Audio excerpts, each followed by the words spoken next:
മുല്ലപ്പെരിയാർ സമരസമിതി 1 ലക്ഷം ഒപ്പ് ശേഖരിച്ച് ഐക്യരാഷ്ട്രസഭയ്ക്കും രാഷ്ട്രപതി, സുപ്രീം കോടതി ചീഫ് ജസ്റ്റിസ് എന്നിവർക്കും അയച്ചു. സമരസമിതി രക്ഷാധികാരി father Joy Nirappel, chairman Shaji P Joseph എന്നിവരുടെ നേതൃത്വത്തിലാണ് ഒപ്പുകൾ ചേർത്ത നിവേദനം അയച്ചത്. 1 മാസം നീണ്ടുനിന്ന ചലഞ്ചിലൂടെയാണ് 1 ലക്ഷം ഒപ്പുകൾ ശേഖരിച്ചത്.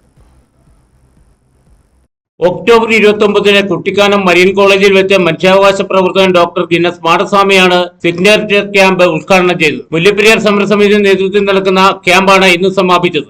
ശേഖരിച്ച ഒപ്പുകൾ രാഷ്ട്രപതി, സുപ്രീം കോടതി ചീഫ് ജസ്റ്റിസ് എന്നിവർക്ക് ഉപ്പുതറ പോസ്റ്റ് ഓഫീസിൽ നിന്നും അയച്ചു. സമരസമിതി രക്ഷാധികാരി ഫാദർ ജോയി നിരപ്പേൽ, സമരസമിതി chairman Shaji P Joseph, general convener Sibi Joseph, Roji Sally എന്നിവരുടെ നേതൃത്വത്തിലാണ് ഒപ്പുകൾ അധികൃതർക്ക് അയച്ചത്. പെരിയാർ തീരത്ത് താമസിക്കുന്ന 1 ലക്ഷം പേരുടെ ഒപ്പുകൾ ശേഖരിച്ച് ഇന്റർനാഷണൽ ഹ്യൂമൻ റൈറ്റ്സ് കൗൺസിലിന് പരാതി നൽകി ഐക്യരാഷ്ട്രസഭയുടെ ശ്രദ്ധയിൽ കൊണ്ടുവരാനുള്ള മുല്ലപ്പെരിയാർ സമരസമിതിയുടെ തീരുമാനത്തിന്റെ ഭാഗമാണ് സമരസമിതി ഒപ്പുകൾ ശേഖരിച്ചത്.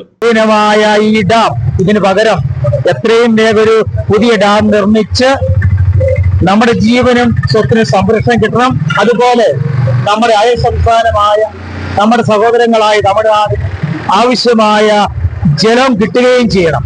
അതിനുവേണ്ടി നമ്മൾ നടത്തിയ ഒരു ഉദ്യമമാണ്. തീർച്ചയായിട്ടും ഇത് വിജയം കാണണം. സുപ്രീം കോടതി തീർച്ചയായിട്ടും കണ്ണു തുറക്കും എന്ന് നമുക്ക് വിശ്വസിക്കാം. അതുപോലെ ഇന്ത്യൻ പ്രസിഡന്റ് ഇക്കാര്യം താല്പര്യമെടുക്കും. പണ്ട് നമ്മൾ ഇതുപോലെ അയച്ച് നമ്മുടെ അതിന് മറുപടിയും അന്ന് കിട്ടിയിരുന്നു.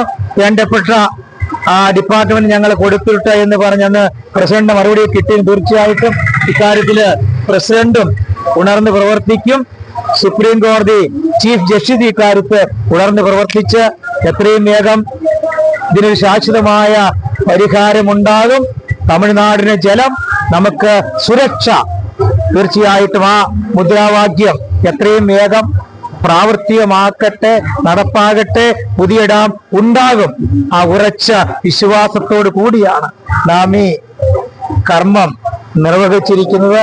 പ്രശ്നം ഐക്യരാഷ്ട്രസഭയുടെ ശ്രദ്ധയിൽപ്പെടുത്തി അന്താരാഷ്ട്ര തലത്തിൽ എത്തിക്കാനും അതോടൊപ്പം രാഷ്ട്രപതി, സുപ്രീം കോടതി ചീഫ് ജസ്റ്റിസ് എന്നിവർക്ക് നിവേദനം നൽകുന്നതിനുമായാണ് സിഗ്നേച്ചർ ക്യാമ്പ് സംഘടിപ്പിച്ചത്. മുല്ലപ്പെരിയാർ പാട്ടക്കരാർ ഒപ്പിട്ടിട്ട് 138 വർഷം തികയുന്ന 29-ന് ആരംഭിച്ചതാണ് ക്യാമ്പ്. 1 മാസം നീണ്ടു നിൽക്കുന്ന ക്യാമ്പ് ഇന്ന് സമാപിച്ചു. സ്കൂൾ കലോത്സവ വേദികൾ, ആരാധനാലയങ്ങൾ, സ്കൂളുകൾ, പെരിയാർ തീരദേശവാസികൾ എന്നിവിടങ്ങളിൽ നിന്നാണ് 1 ലക്ഷം ഒപ്പ് ശേഖരണം നടത്തിയത്.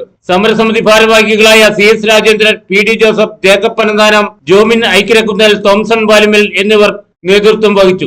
Idukki vision news, Upputhara.